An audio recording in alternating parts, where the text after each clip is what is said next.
Kajingelang jong ka Kynhun Myntri hak sing balang kala mynjur ya ka Meghalaya School Service Rule arja option ka badai ka sinja man plilat ya kinoi kai haki school lower primary jong ka sarkar ba kinyo kiew kyrdan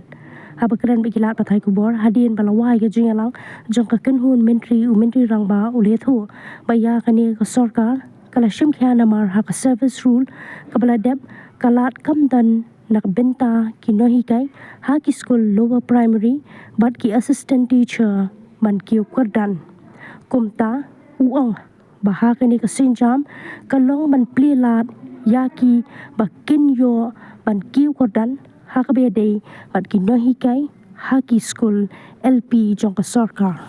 The third decision was for the approval of the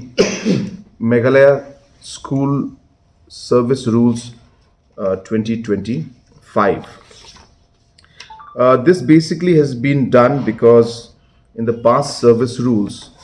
there was a very less scope for promotion when it came to the LP school teachers and assistant teachers, and they would be stuck in a certain position for many years, and there were limited scope for promotion, which also created a bit of conflict between different sections in the education department. And hence, after deep consultation with different associations, the education department has today amended the rules. As I said, this is the Meghalaya School Service Rules 2025, and this is going to pave way for a better scope of promotion when it comes to government LP school teachers.